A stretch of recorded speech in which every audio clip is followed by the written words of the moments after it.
catatan menarik dari bukunya yang diedit oleh Hal Elens, Destructive Power of Religion, bahwa agama memang diciptakan untuk membuat dunia menjadi lebih konstruktif, kehidupan manusia menjadi konstruktif, nilai-nilai yang membangun, tapi juga memiliki nilai-nilai menghancurkan, destruktif.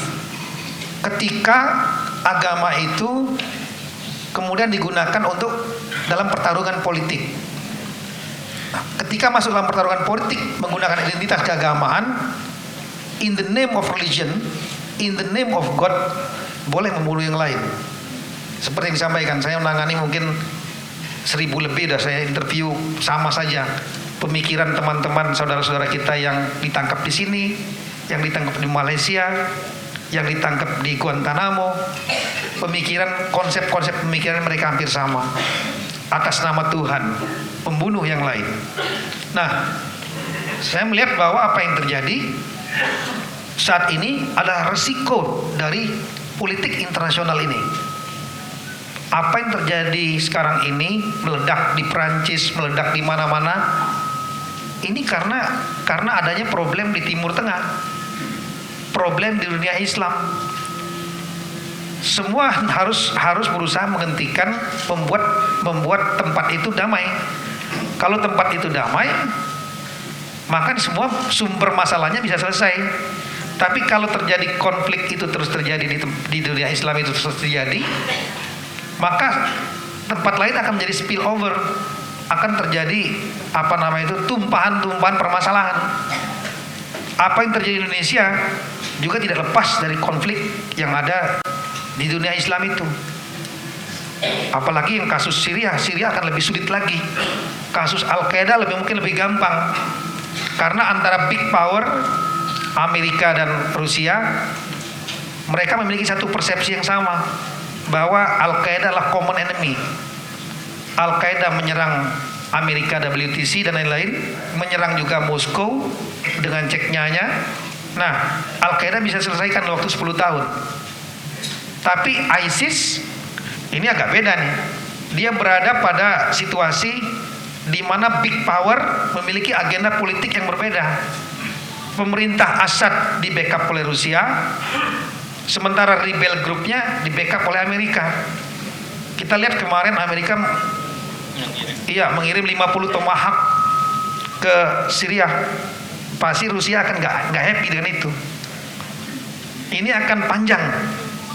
Selagi konflik di Timur Tengah ini terus terjadi, di Syria terus terjadi, maka doktrin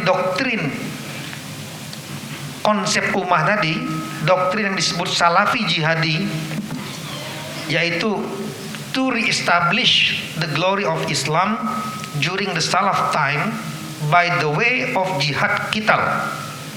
Itu doktrin Salafi Jihadi yang diperkenalkan kembali terutama oleh Said Qutb, sehingga disebutkan Qutubian ideology, dengan konsep jihad, hijrah, kemudian istimata, syahid dan lain-lain. Itu ada seperangkat konsep ideologi ini, itu akan bergerak dan berjalan.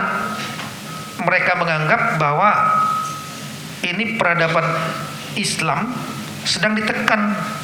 Mereka ingin menegakkan kembali kejayaan Islam seperti zaman para salaf, yaitu zaman para sahabat, di mana Islam memegang hegemoni pada abad ke-13. Sementara demokrasi Pancasila yang dicetuskan oleh pendiri negara kita, Bung Karno, Bung Hatta, lain-lain, ironisnya sudah mulai fading away, sudah mulai pelan-pelan meredup.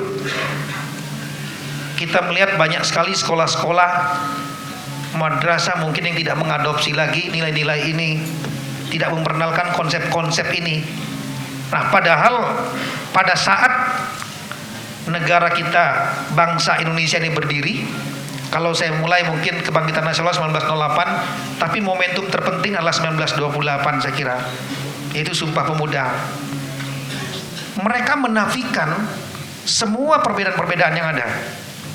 Bangsa kita adalah bangsa yang unik, karena ratusan suku, ratusan bahasa, ratusan budaya, berbeda agama, berbeda keturunan. Pemuda saat itu menafikan semua perbedaan itu dan kemudian mendeklarasikan menjadi satu bangsa. Nah, tahun 45 Bung Karno dan Bung Hatta juga terkenal dengan konsep Bhinneka Tunggal Ikanya. Sekarang yang harus kita lakukan adalah bagaimana kita memperkuat instrumen-instrumen agar potensi konflik di dalam negeri yang bersumber dari penguatan identitas ini harus kita redam. Kuncinya adalah saya kira selain membuat mekanisme dalam sistem politik juga adalah rule of law. Jadi aturan-aturan hukum ya bukan membatasi, bukan untuk artinya mengurangi demokrasi. Kita melihat ideologi-ideologi radikal masuk seperti jalan tol. Ada beberapa yang sudah menantang ideologi Pancasila, kemudian ideologi radikal tadi yang masuk tadi, mereka atas nama in the name of democracy, in the name of freedom, atas nama kebebasan, tapi kemudian membatasi kebebasan yang lain. Kebebasan atas nama agama, kami kan bebas menyampaikan ideologi kami, tapi dia juga membatasi kebebasan ideologi agama yang lain. Jadi dimanipulasi. Oleh karena itu saya berpendapat sekali lagi kuncinya memperkuat instrumen pencegahan konflik. Kemudian doktrin Pancasila kalau mendapat saya ini harus kita intensifikasikan lagi. Bukan berarti seperti diimpos, dipaksakan, tapi harus diperkenalkan dan didengungkan betul. Karena pendiri bangsa kita udah paham betul bahwa negara ini sangat beragam. Mungkin gak ada lagi negara lain yang seberagam Indonesia. Dan itu harus kita nafikan keberagaman itu, suku, agama, ras, menjadi satu identitas, yaitu bangsa Indonesia. Saya mohon maaf kalau terlalu panjang, kira nanti bisa berkembang pada waktu pertanyaan, Pak. Makasih, Pak. Baik, terima kasih Pak Kapolri.